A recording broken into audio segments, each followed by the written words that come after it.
All right, Ryan, this is our starting all over. We're catering to a 15-minute window with a 60-second elevator pitch. Now, this is the very first word in the Bible, better a sheet, and I'm going to try to explain it in 15 minutes. But I also have a surprise for you this lesson. And I'm calling it, so my elevator pitch, my 60-second elevator pitch, is the first word in the Bible. I'm calling it God's car, I'm calling it God's race car. Okay. So, and you'll see why I call it that in a little bit. All right.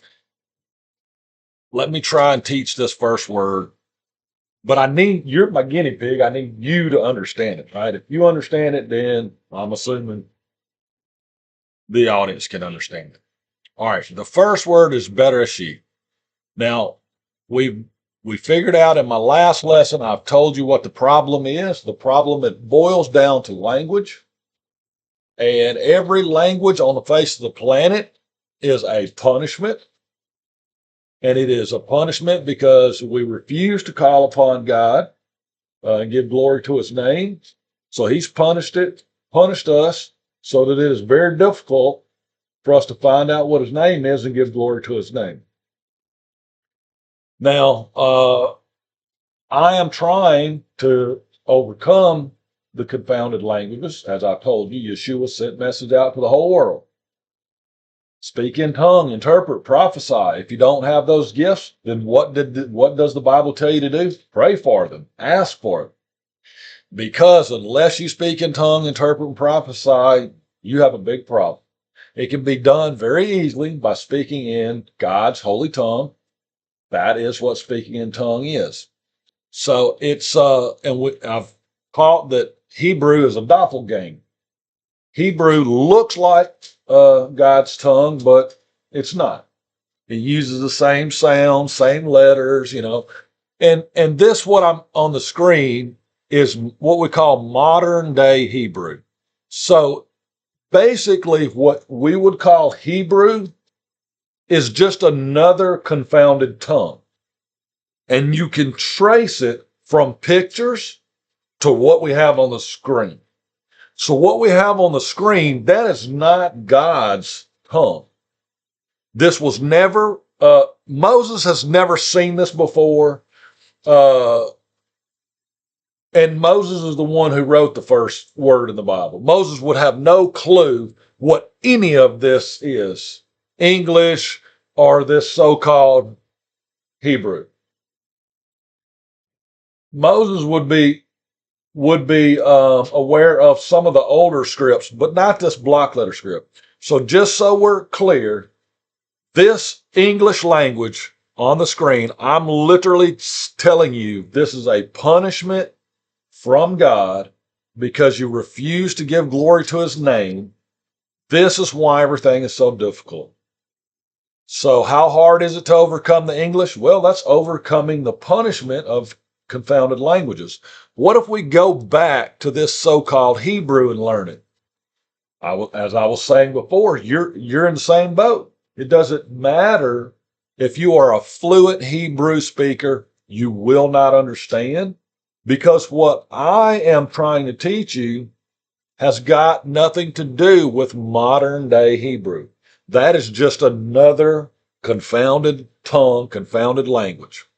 So what was the solution? The solution was to abandon all you know in this world and learn a heavenly tongue. So that's what I'm teaching. Now, how do we recognize a heavenly tongue? It's pictures. It can be communicated in pictures. It can be communicated with sound, like saying Bereshit, but for the most part, it's done in pictures.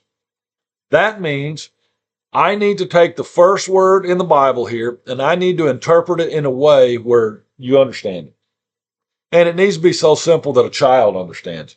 Okay, well, if you remember in my video, I was showing you how I basically learned Hebrew on my own.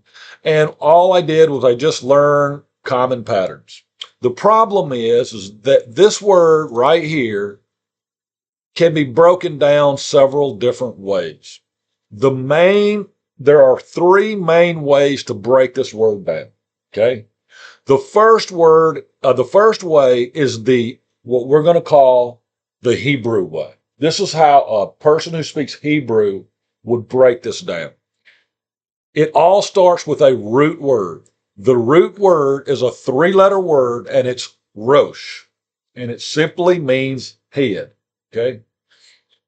Now, you take this word rosh, and you can add suffixes and prefixes to it. Prefixes go before the word, suffixes go after the word or at the end of the word. So what I have on the screen is I have a prefix, a root word, and a suffix. So if we want to understand Hebrew, it's pretty simple. We just need to understand these three things. All right, we understand the prefix as simply means in. The be, the bet, it just means in. The root word, three-letter root word of rosh means head. So we get the combination of in, head. In English, it doesn't make a lot of sense. That's why even in the translation, they add this word the, because it helps the language flow. So instead of saying in head, we would say in the head. And that is what this translation is trying to say, is instead of in the beginning, in the head. But they don't translate it as head because this suffix is telling us we need to do something with this head. We change it somehow. So what does it change into is the question. And as you can see in English, they've changed it from head to beginning. Now, I've tried to explain, this is an interpretation. And it is also gives us the understanding that the person who interpreted this has when they read it in Hebrew. In other words, in the beginning, it's not an English understanding. In the beginning is the understanding that this interpreter has when he reads the Hebrew word Bereshit. To him, Bereshit means in the beginning all day long. For me, when I speak in Hebrew, I do not get beginning at all. That is an error to me. He's wrong. He's far from the truth. So the question is, we know it should be in some kind of head, and then the suffix changes it somehow. We just don't know how. So what I want to do is I want to teach you the suffix so that you can decide for yourself how should the word have been changed. So if I've got 3 pages up, and I'm just going to show you these 3 particular suffixes. As you can see, when the word ends with a T, it simply just means of. Okay, of. Now, that was the original teaching that we had, was if you wanted a good translation, it would be in, head, of. In head of, but we don't know what it's the head of. Now, in English, we would throw in this extra word the to make it flow. So instead of saying in head of, we would say in the head of. Okay, or in head of the, something like that. The just makes it flow. But again, we don't know what it's done to the head. We just know that this is in head of. All right, let's look at the next way that we can use the suffix. Here it is again, tav ending a word. It could mean something like you did. So let's go back and read it as you did. In head, you did. Now, if I read this out, it would make sense. In head, you did create God, the heaven and the earth. It would make sense. The question would still be the same, though. What is this head? If we know he created it in the head, what is the head, though? And this guy is finally coming to the conclusion that, oh, it's the beginning, which is wrong. But we need to try and figure out now, well, what is this the head of? So the last example we have, and this is the correct example. This is the correct example. When the word ends with this suffix,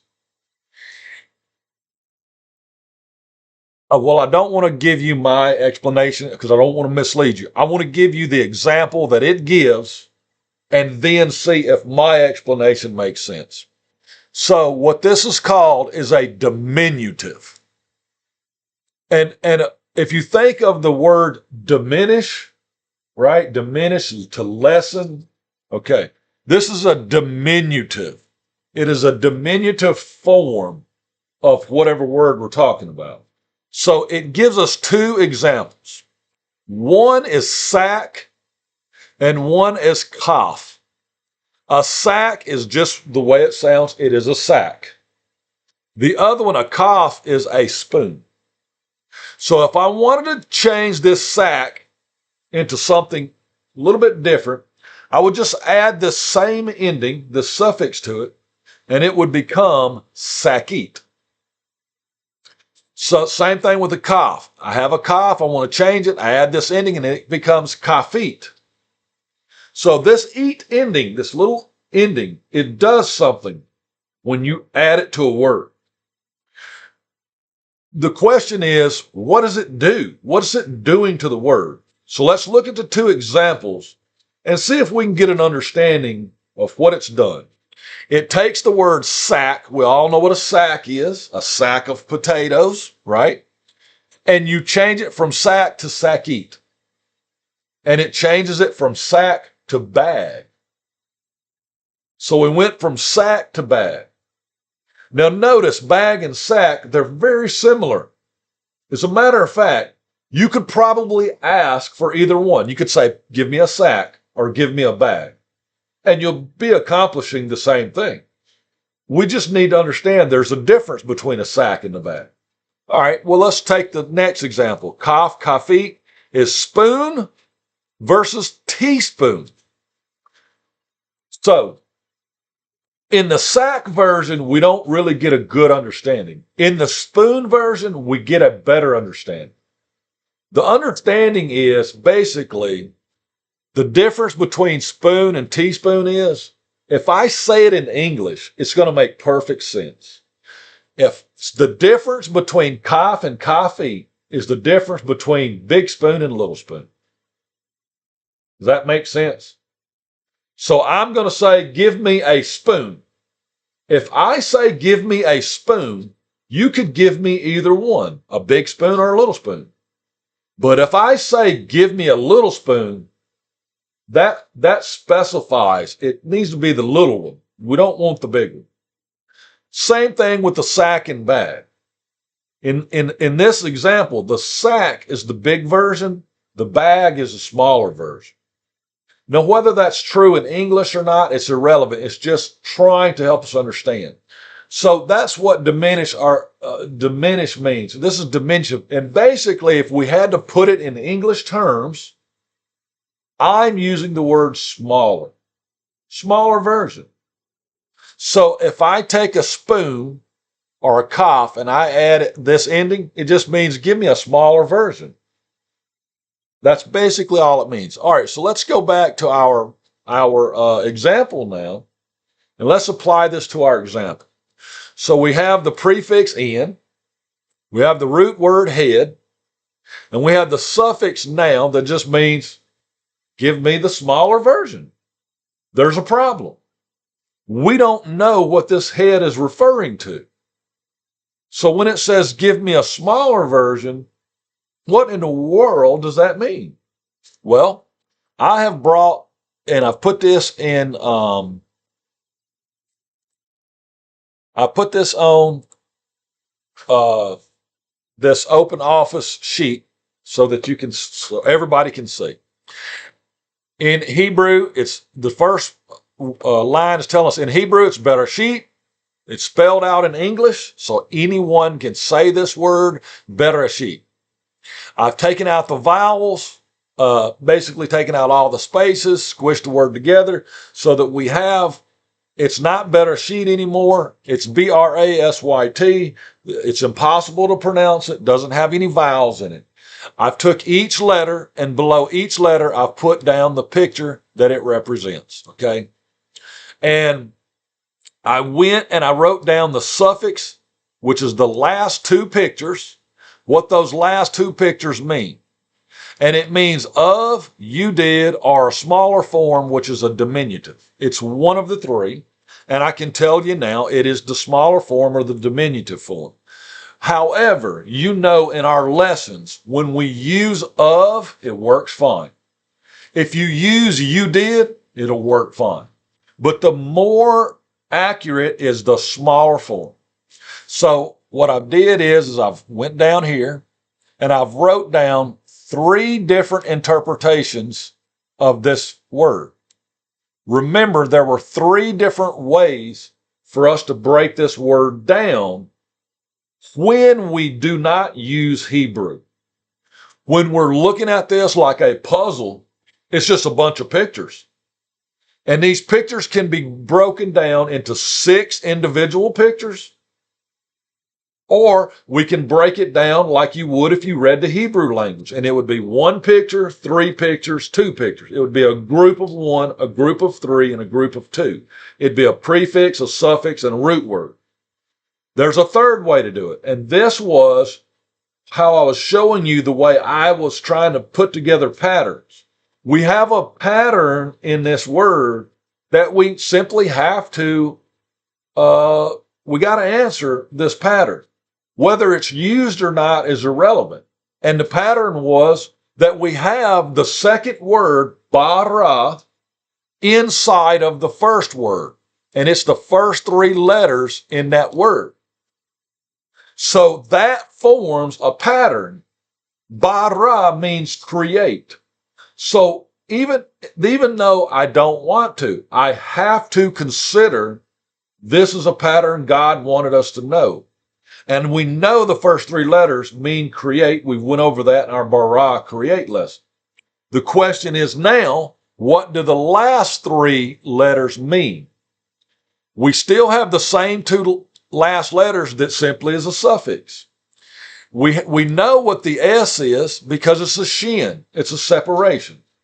So if we put it into English, this would literally be create or created, a separation, and then the last 2 would be giving us one of the suffix forms, either of, you did, or the smaller diminutive form.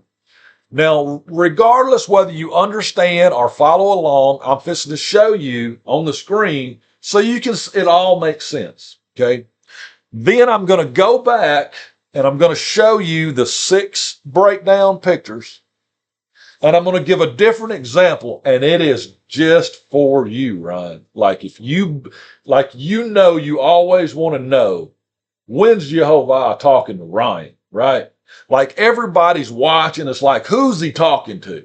Well, sometimes YeHoVaH's talking to this guy. Sometimes he's talking to that guy. But today, the world gets to witness YeHoVaH is going to talk to Ryan, because there's a race car right here on this screen, my man. And no one has ever seen God's race car. Well, we're finna take it for a spin in just a minute. All right. That's my 60-second elevator pitch. You want to see God's race car? You can't find it but one place, and that's right here. All right. So here are my 3 examples. And I've broken it down very simply. If the first word has in it bara, then it simply means create, to create or created. That leaves us with one single letter. It's a shin, and a shin means separate or separation. So if we say it in English, it would be created or create a separation. So all I need to do is figure out what the suffix does to it. So all I have to do is read it 3 ways, because there's only 3 possibilities. It's either of, you did, or it's a smaller form. So let's try each one. Created, separation of, God created the heaven and the earth. Now that didn't sound right. Because when we say created separation of or create separation of, we're not identifying what it is. We still don't know what it is. Now, if we say it with the second option, we say created separations you did. Now that does make sense. Maybe he's trying to tell us what this head is. Maybe this head is a separation. Maybe he's telling us he created everything in separations. So if we read it, it's created separations you did. Created God, the heavens and the earth. Maybe. Last is the smaller form. Well, if you have a separation, what's a smaller form of separation? It'd just be a smaller separation. We don't have a word to distinguish between a big separation and a little separation unless we use words like gape and crack or something like that. And we say, well, gape is huge, crack is small. But when we just have the word separation, we don't have another word that means smaller separation. So we literally have to add the word smaller to get a smaller separation. So we would just read it as created in smaller separations. God created the heaven and the earth in smaller separations. Okay, maybe it works. Now, let's look at the traditional Hebrew breakdown. The traditional Hebrew breakdown is it means in, the prefix in, the root word head, and nobody knows the suffix, so let's try all three possibilities. In head of, whatever, God created the heaven and the earth. It makes sense, but we don't know what the head is. So we try it again. In head, you did create God, the heavens and the earth. Makes perfect sense, but we still don't know what the head is. Unless that is what he's trying to communicate. If the word is head, then it's simply in heads. He's just literally communicating heads. So if we use the last form, how do you get a smaller head? Same way you get a smaller separation. You have to add the word smaller. You can't, or we would say big head, little head. So to go from head to a smaller version, I would just say, or you correct me if I'm wrong. If we use another example, and I said a beam or a log or a piece of wood, but I don't want to use that piece of wood. I want it smaller pieces. What are you going to do to that wood? You're going to chop it up into smaller pieces. Well, it's the same thing here. I'm saying in head, but wait a minute. I don't want to use the whole head. We need to chop it up into smaller pieces. Well, we don't have a word for that in English. But because it wouldn't be a head anymore, it'd be a head in many pieces. So what it's really saying, if we say it in English, is I don't want it in a big head. I want it in a bunch of little heads. Does that make sense? Okay. So if we read it now, it would say in little heads, something like that. In little heads, God created the heaven and the earth. This makes perfect sense, but we don't know what the heads are. That's the whole problem, is we don't know what it's referring to. And nobody would if this was the first word ever spoken. Even Moses wouldn't understand. When Moses first hears the word that God created in little heads, he wouldn't know what little heads he's talking about until later on we figure out what the little heads are. Now, the third way is house, head, horn, teeth, work, mark, which is the way we're looking at it. That's God's language. And he's speaking in pictures. Do the pictures help us figure out what it is? And I am saying, yes, it does. And today's a special lesson. This is a lesson for Ryan. And I'm going to introduce you, Ryan, to a concept. But before I do, let's put it into English, what these three different interpretations could look like. So I would say, for example, in one big separation or head, God created everything. But we know he's telling us it ain't in the big version, it's in the smaller version. So I could change it from big to just smaller and say in smaller separations or in smaller heads, God created everything. Makes perfect sense, but we still don't know what the separation or the head is. Now we know, because we've done the lesson and we went and read, we know this is talking about yoms or days. So let's just replace it with days and see if it makes any sense at all. So in English, this is how it would be interpreted. If you wanted to refer to the big head version, it would be in 1 week created God the heaven and the earth and everything in them. Makes perfect sense. Now, God's not trying to tell us to use week. That's the big head version. He's told us he did this in the little head version. So if I took a week and I broke it down into the little heads, we have 6 work days and 1 Sabbath day. We don't include the Sabbath day because that's rest. It has nothing to do with the work. The work is 6 days. We've already went over the lesson. We know it's 6 days. So if we break it down, that's one of the reasons why we can't use week, because we can't use the 7th day. We can only use 6 of the 7 days. So we can't use the big head version, but we can use the little head version. And the little head version would be in 6 smaller separations, or in 6 smaller heads, or in 6 smaller time period than week. Take a week, chop it up into time periods, which are days, and you get in 6 days, God created the heaven, the earth, everything. Makes perfect sense. Now, the question is, though, what do the pictures do? Can we figure it out from the pictures? And what I'm going to introduce everyone to is a special little gift. Now, and you know what, Ryan? This is a chance for the whole world to make fun of me.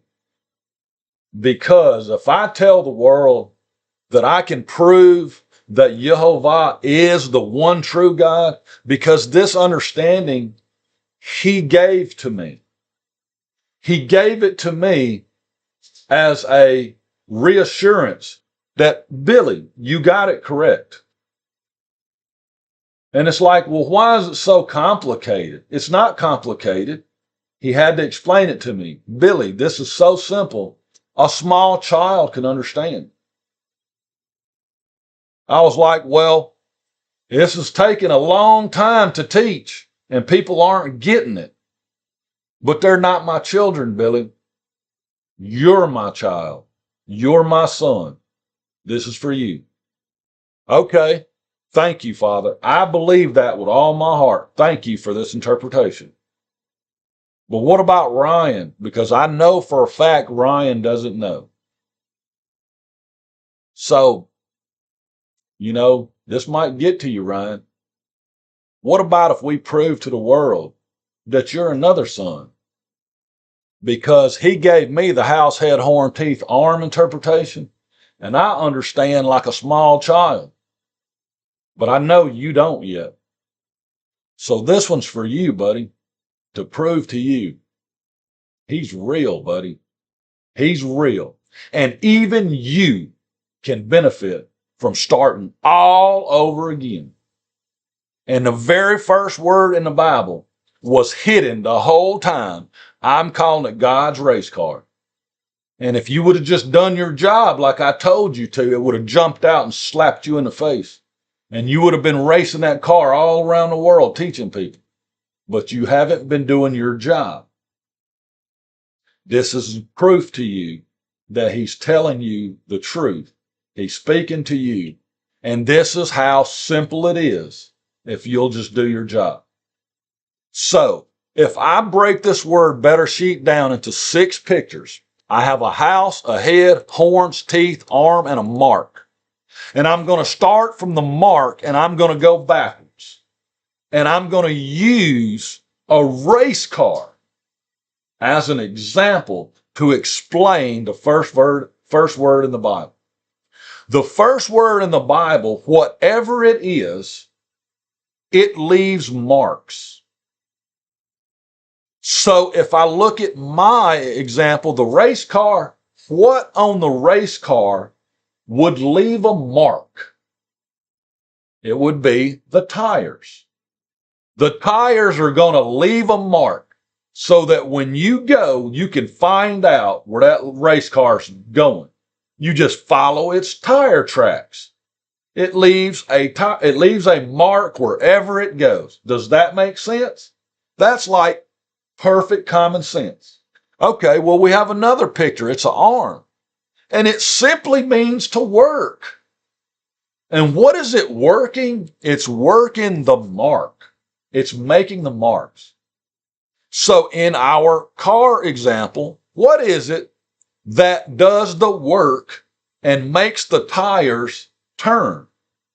And it would be the drive shaft. The drive shaft and the rear end. It transmits the power to the tire, forcing the tire to turn and leave a mark. So if you were a tire and you had to explain something is making me leave marks, what is it? Well, it's this thing that's connected to me. And it would be the drive shaft connected to the rear end turning the 2 tires. All right, well, we got this teeth. And this teeth is a separation. So somehow there's some separation going on. And it involves teeth. And it's a bunch of teeth. So what on a car has a bunch of teeth that performs an operation that we could call a separation? And it is a transmission. And it's in the form of a clutch. That's what you do when you mash a clutch pedal, is you disengage or you separate. And there's your separation. So if I wanted to leave marks, I would push my clutch, I'd push my gas, let off my clutch, and leave me a mark. Then I'd press my clutch again so that I wouldn't be leaving marks. And then when I got to where I wanted to leave another mark, pop the clutch, leave another mark. Makes perfect sense. All right, what about the horns? The horns is what leads. What leads. So in a race car, what is it that's leading the car? What is it? In other words, if I was on a horse and buggy, what would be leading my horse and buggy? It would be my horse. That's why engines are named after horsepower. That's our lead in a car. It's just, instead of horses, it's an engine. The engine is leading this car. It's driving this car. Now, what is considered the head? Now, if we have a horse and buggy, the horse is not the head. He's not in control. He is in the lead, and we're going where he goes, but we're in control. We can turn that head. We can turn those horns wherever we want. We can make that horse do what we want. In a car, that's called the computer. The computer does everything. As a matter of fact, especially on the new vehicles now, if the computer determines that the engine is going to cause damage or the transmission is going to cause damage to something, it'll shut the vehicle down. In other words, the computer, it is the head. It controls everything. Without the computer, you can't drive it, you can't start it, you can't do anything. The computer controls it all.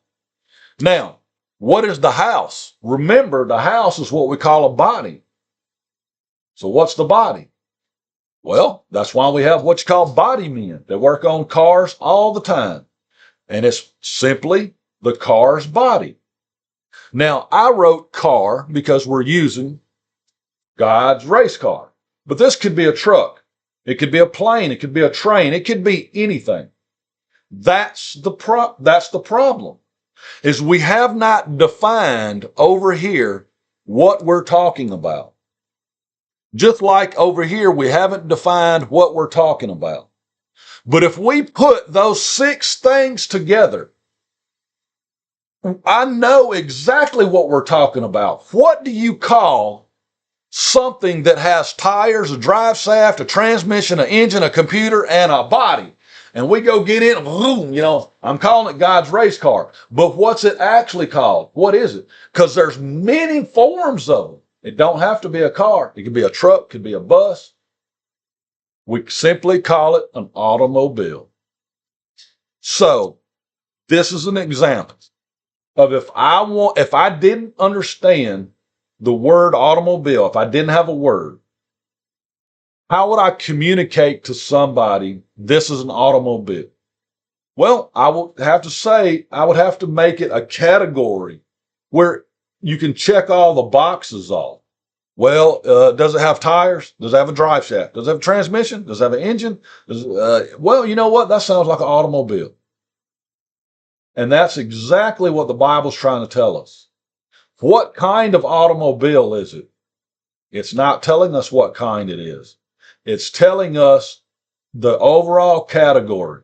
It's automobile. So in our category, what is it that leaves marks, works, separates, leads, heads, and houses? And it's a time period. And it can be one of 2 things, because there's a big version and there's a little version. The big version is called a week, and the little version is called days. So now, if we look at the first word in the Bible, the question is now, does it make literally perfect sense? I can do it 3 different ways. I can say created, separations, but they're not just any separations, they're little versions.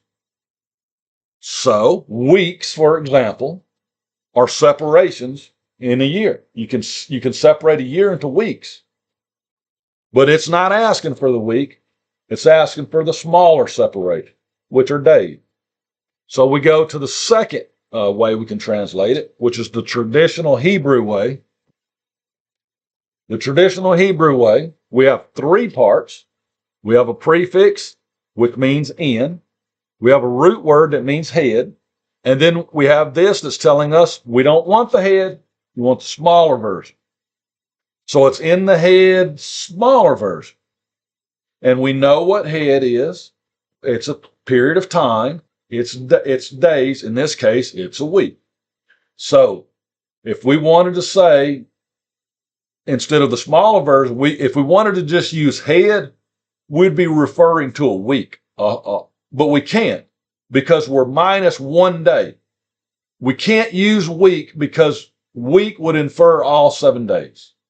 We can say within a week, but that's the problem, is we're not using the week because we want to be more accurate, more correct. We don't want to mislead and say in 7 days. No.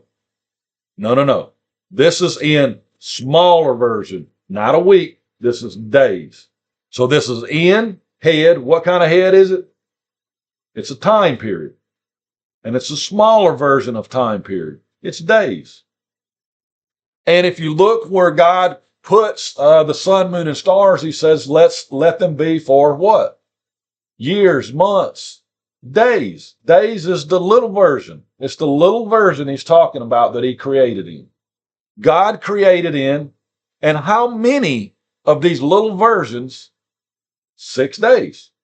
We know that because we go on and read and we find 6 days. Now,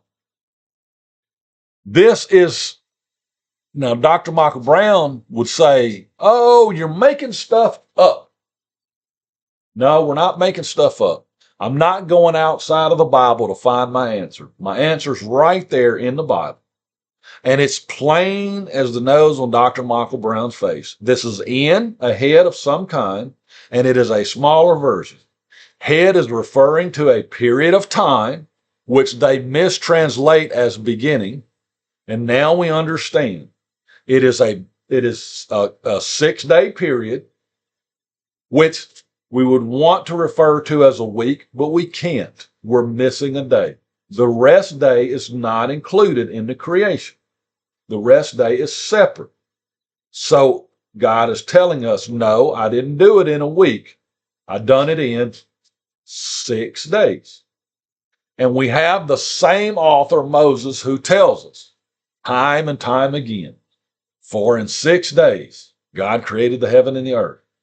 How many times does it appear in the Bible? A lot.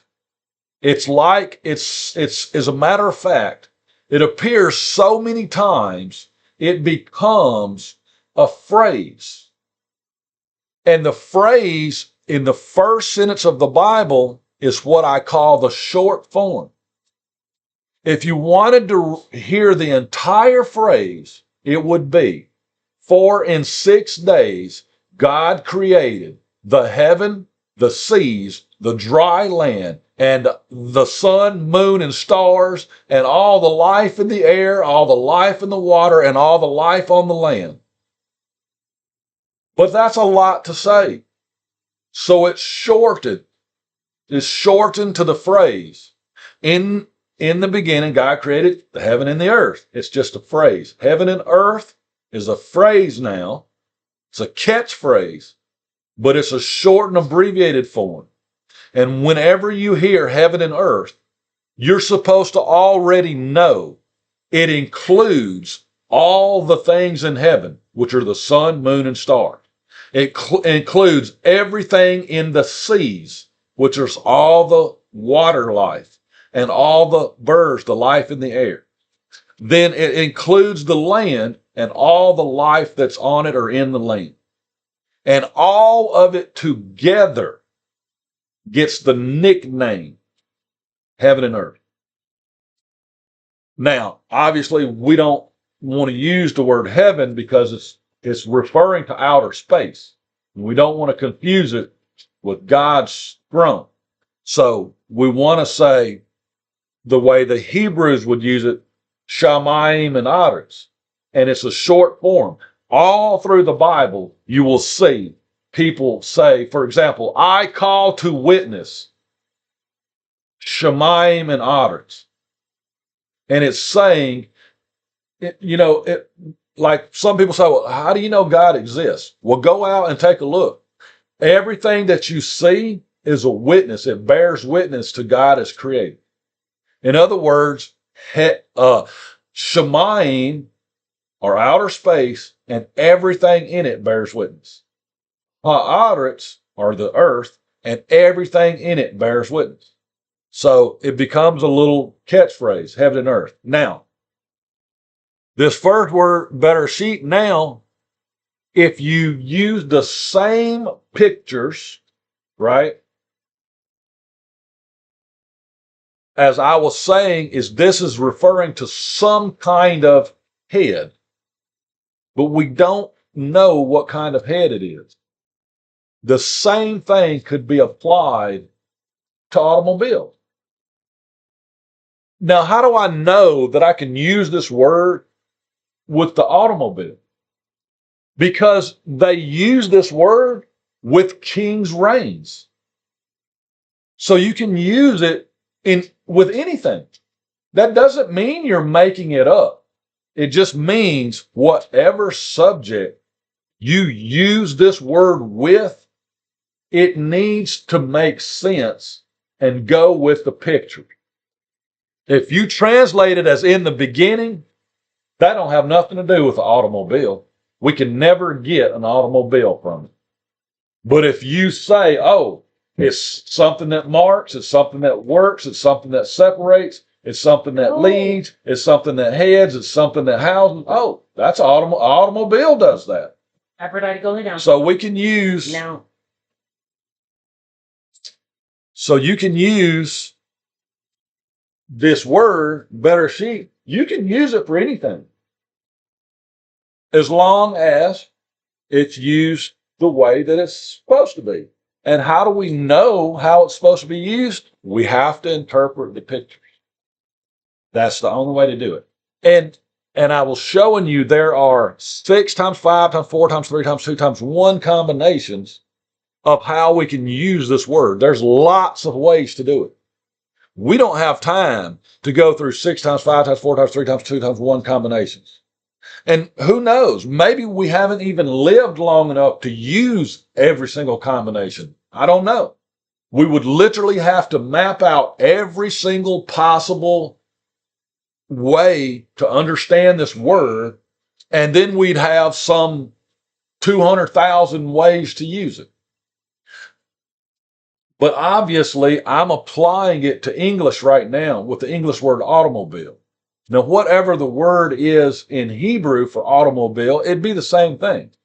As we could generally say, wait a minute, these 6 pictures, it could be communicating an automobile. Okay, you know what? We have no choice. If automobile checks all the boxes, just like a day does, then we must consider God is talking about an automobile. We have no choice. It could be an automobile or it could be a day. Now, the question is, which one is it? Obviously, we can rule out automobile right away. Because in 6 automobiles, God created everything? No, we know it's not an automobile. Now, you know why I'm calling it God's race car, okay? Because the only way you can truly interpret this first word is only if you can interpret every single word in the Bible. If you can't interpret the second word, the fourth word, the fifth word, then you can't interpret the first word. If you can interpret the first one, then you can interpret the second, the third, the fourth, and you can keep on going. As long as it's within God's time. God shares it when he wants to share it. So,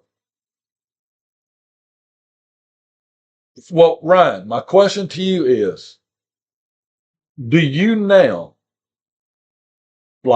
fully understand this first word? Can anybody come along and fool you and trick you? And there's no other way to say this word than Bereshit.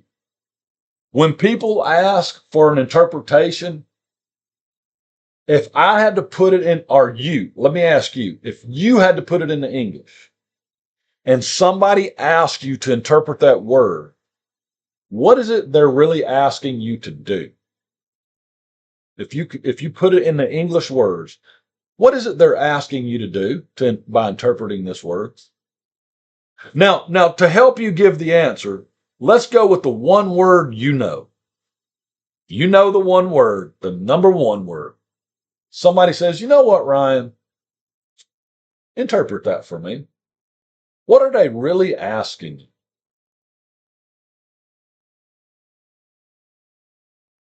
Now, you just had an example the other day. You met a friend and you told the friend this word. If the friend says, you know what, interpret that for me. What is he really asking? That's not the answer I would want from him. If I told him that word, I'm expecting them to do something or say something. And if they go, would you interpret? That is not what I was expecting.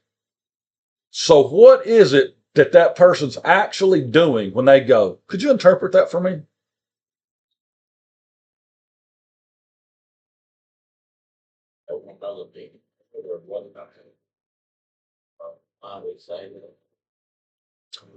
All right.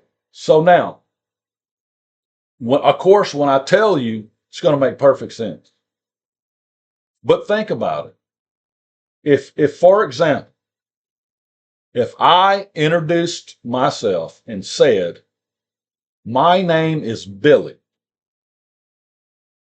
and then somebody asked me, instead of saying, hello, Billy, or nice to meet you, Billy, they said, could you do me a favor? Could you interpret that for me? What? What's this guy actually asking me? I just told you my name. Hey, how you doing? My name's Billy. Yeah, could you do me a favor? Could you interpret that for me?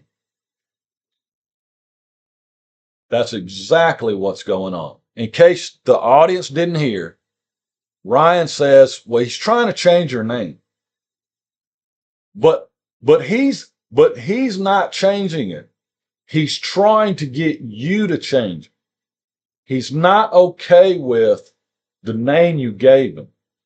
So he's wanting another way to refer to you. And he's trying to get you to admit there's another way that you can refer to you. And a lot of people will do it. They'll say, my name, especially if you've got some Yugoslavian names. My name is YeHoVaH's. They're like, whoa, what could you, just call me Yogi. Okay, fine. That's what people will do. And so what the person's asking when they say, will you interpret this for me? They're saying, I am not going to use that word right there. I know that word is better sheep, but I am not going to use it as better sheep. I will never use that word. I need an interpretation. Why? Because I'm going to use the interpretation. That's what I'm going to do. So if you interpret this as in the beginning, that's what they're going to use. Why would you interpret it if they were going to use better sheep? You wouldn't need to. You would say, I've taught you this word. You know this word. Why would you use an interpretation? That is the whole point. So for all the audience that's listening, the first word in the Bible cannot be interpreted. That is the satanic lie that Satan has gave to this world, is to think that you can do something with God's word, that you can change it by interpretation, that you can add or take away. That's what will happen when you interpret it. You will add, like they add the thee. You will take away, or you will change it. And it will no longer be God's word. The only way you can have God's word is to have better sheep. That's the only way. And it's not to have a Hebrew understanding.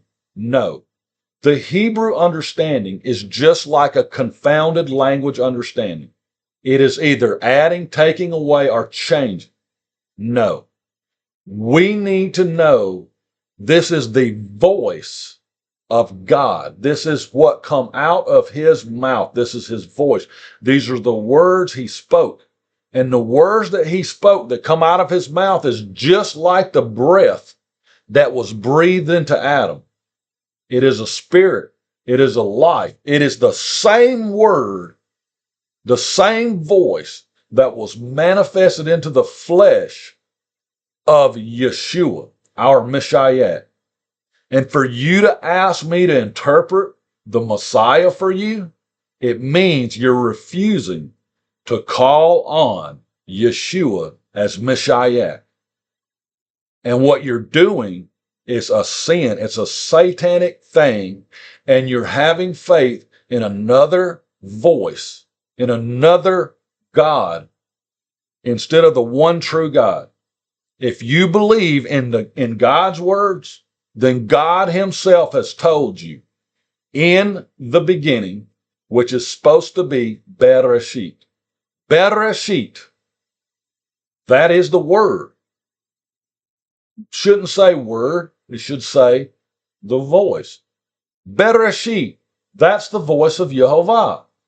When Moses heard for the first time Bereshit, what did Moses hear? Moses heard the voice of YeHoVaH. The voice of YeHoVaH, or what comes out of YeHoVaH, is life. It gives life. Bereshit gives life. And it gave life in many different ways. It gave life in the first 6 days as the creating voice of YeHoVaH. It gave life to Adam being breathed into Adam. It gave life to Yeshua, the Messiah, by the word being manifested into the flesh. And you cannot call Yeshua, the Messiah, by anything else. You can't interpret it, you can't add, you can't take away, and you can't change it. Either you have YeHoVaH or you don't. Either you have Yeshua, the Messiah, or you don't. Either you have the Ruach HaKodesh or you don't. That's how I know who my brothers and sisters are. They will have YeHoVaH, Yeshua, Messiah, and Ruach HaKodesh. They will speak in new tongues. They will interpret and they will prophesy. They'll perform miracles. They'll do it all. Everything that people say doesn't happen anymore happens all the time. Happens every day. Miracles happen every day. There's somebody that walks into the doctor's office and the doctor says, hey, I don't know what happened to your cancer, but it's gone. Miracle. They happen all the time. Who do you give credit to? YeHoVaH. If you give credit to anything else, including what you would call an interpretation, all I can do is warn you what you have done. You've been given the warning when God said, do not eat of the tree of knowledge of good and evil. For in the day that you eat, you shall surely die. What happens if you change it? If you add or take away or change it, you're going to surely die. Now, we didn't learn our lesson. We go to the Tower of Babel. We didn't learn our lesson. YeHoVaH left the tabernacle, the mercy seat here that we call the tabernacle, which is hidden below the city of Jerusalem. And he was manifested into the flesh of Yeshua, our Messiah. We hung him on a cross, buried him in a grave for 3 days and 3 nights, witnessed his resurrection. He ascended into outer space. Went all the way through outer space, like opening up outer space like it's a curtain. Just moved that curtain out of the way, and right on the other side, there's the Father. There's where Yeshua, the Messiah, went. And there they are. They're waiting. But this is the mystery which we'll get into later, is they've already returned. People are like, when will the Lord return? Let me make this clear to you. If your Messiah, Yeshua, has risen from the grave and ascended into the water above and sat at the right hand of the Father, and he has not returned to you yet, then it is impossible for you to be saved. Because that is your King, that is your Messiah, that is your Savior, that is the bread that you must eat, that is the blood you must drink and the flesh you must eat, that is the water you must consume. He's all of it. My Yeshua, he's already returned. He returned on the day of Pentecost in the form of the Holy Spirit. He lives and dwells inside of our bodies as our reigning God, our reigning King. Look inside of you. There he is. YeHoVaH, Yeshua, Ruach HaKodesh, the one and the only true God, the creator of all things. How do I know I got it right? I'm waiting on my challenge. Because I don't know if I can do these in 15-minute lessons, but if YeHoVaH is okay with it, I'm going to keep on going, just like I am. I ain't going to change one thing. I ain't going to add one thing. I ain't going to take away one thing. And if you want to do it faster, then there are the words on the screen. Good luck. I think we're doing it pretty fast. I would love to do it faster, but I also do need feedback. We also got to have people really and truly, they got to look within themselves and be honest and figure out where they're at. But I kind of know where we're at, because that's what the analogy of God's race car is. is it is impossible to interpret the first word until you get all the way to Revelation and everything makes sense at one time. And at the same time Revelation makes sense, Genesis makes sense. Bereshit makes sense. Exodus makes sense. And it's just like dominoes. The understanding would be the dominoes falling. When we're putting the dominoes up, we don't really understand. We're getting a piece here, we're getting a piece there, but we don't really understand. The moment we understand is the moment all the dominoes are set up and you hit it and it's and as those dominoes are falling, you're just like Genesis, Exodus, Leviticus, Numbers, Deuteronomy. Oh yeah, baby, yeah, wait, yeah, woo, all the way to Revelation, and that's what I call that's God's race car, buddy. And he sits right there in the first word because it's like receiving the gift of salvation, the gift of speaking in tongue, baby. When it hits you, whoa, that race car takes off. I know every word in this because you can't know one without the other. You cannot tell me you know the first word in this Bible and not know the last word in it. And we know who speaks the last word. Our Messiah, Yeshua, the Messiah. And what was his warning? Let's go look it up. What do you think the warning is? What do you think the warning is, Ryan?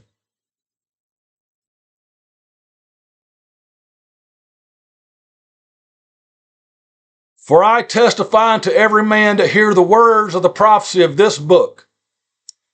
If any man shall add unto these things, YeHoVaH shall add unto him the plagues that are written in this book.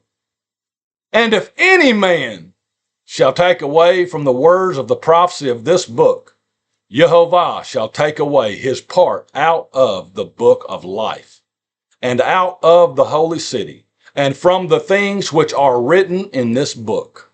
He which testifieth these things saith, surely I come quickly.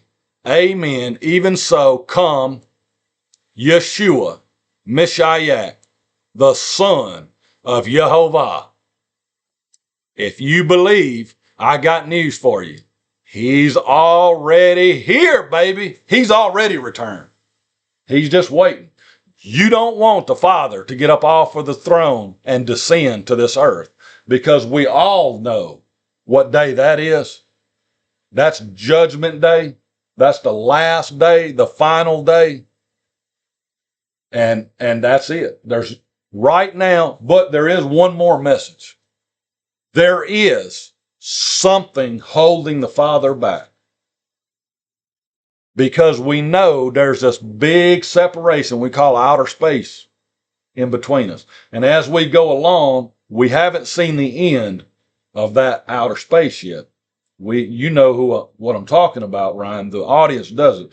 But we're going to trace this so-called outer space down. We haven't seen the last of outer space. But we have to overcome, just like YeHoVaH has to overcome, this infinite separation. There is one thing holding us back. Do you know what it is, Ryan? It is literally God's love and patience. He don't want to come back to this earth, because when he comes back, he must deliver judgment. But he will not contend forever. And he will not always be angry, even if the souls and the spirits die before him, which he has made. Right now we're in what's called the time of the Gentiles. And if you'll believe it, which, I'll just go ahead and tell, I'm not hiding anything. I'm your witness. Just like Yeshua was the witness to the Jewish people, The time of the Jew was over. That was Yeshua's testimony. Well, this is mine. The time of the Gentile, it's over. All of you so-called Christians, all of you so-called Mormons, all you so-called Muslims, all you so-called Jews, you better wake up. This is it. It's like the last trumpet. This is it's over. Nothing is going to be hid anymore. Nothing. There's no more mysteries. There's nothing to figure out. There's nothing to debate. You get on your hands and knees and you give glory to the only name that can save you, YeHoVaH. Or you have no God. It's that simple. He's not going to talk to you. He's not going to visit you. And when you do see him or know him, as the Bible says, it would have been better had you never been born. Woo! Some hardcore stuff, Ryan. That's how I know I got it right. I know who my creator is. I'm doing the best I can to spread the word to this world. Time's up, world. It's time for us to make a decision. We're either going to get on our knees and worship the one true God, or he's supposed to destroy it all. I think we can all see it coming. It's just whether you're going to believe now's the time. Well, that's it for this video. It took us an hour, but I think my pitch, if we edit it, it can be edited down to a 15-minute window. The pitch is God's race car. The understanding is it sets right there to first. Literally, it is the body. God's race car, just in case you didn't even understand the analogy, God's race car is the Messiah. It's Yeshua. Yeshua is the first letter in this Bible. That B, that bet. See, when I say the first word has so much in it that we could speak for the rest of our lives, like it's just the tip of the iceberg. People don't even recognize that is your Messiah. There he is. John told you. Right there he was. In the beginning. He's in Bereshit. There he is. He's the bet. He's the house. He's the house of YeHoVaH. He is where the Father dwells. You want to know where YeHoVaH is? He's inside of Yeshua, the Messiah. That's the tabernacle or the house of God. Right there it is, the first letter in the Bible. And Yeshua is what I'm calling YeHoVaH's race car. And he's wherever he is, he's waiting to drive that race car through infinite space and infinite time right into your heart so that YeHoVaH, Yehoshua, Ruach HaKodesh can be one with you. But the only way you can get that word into your heart is you got to know all of it. From the Aleph to the Tav. From the first letter to the last letter. There is your YeHoVaH. I'll see you guys in the next video.